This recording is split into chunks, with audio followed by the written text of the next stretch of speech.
What's up, guys? We are back with our last week in our Advent series, and we have our final big truth this week is that Jesus followers obey the King.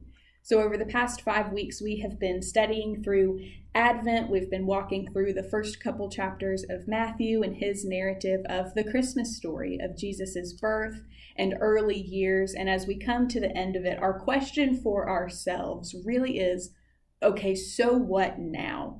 Do we do with this? What is our response? And our big truth is the answer to that Jesus followers obey the King.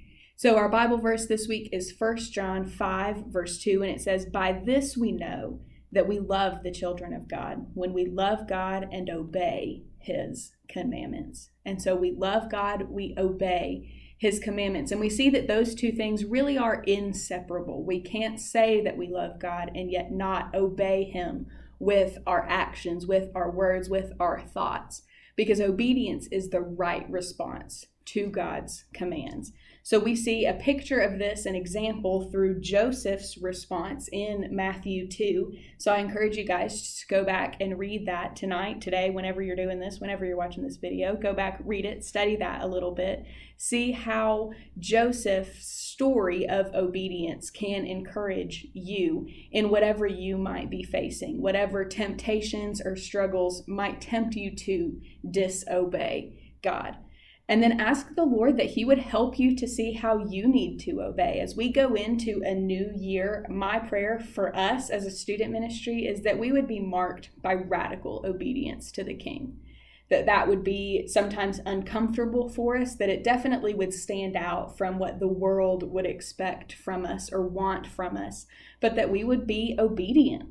Because one of our big ideas this week is that obedience is faith in action. And so when we have deep faith, we will see radical obedience as the fruit of that.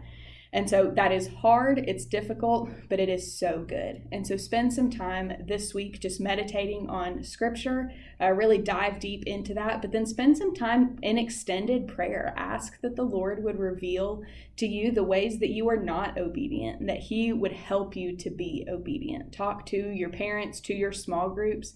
Ask them to hold you accountable to these pursuits. And I would encourage you to be really specific in the things that you're asking the Lord to do, asking the Lord to help you do, and the things that you're asking your friends and family to pray for you as we go forward into a new year, 2021. So that concludes our Advent series. And on that note, I love you guys. I hope you have a great week.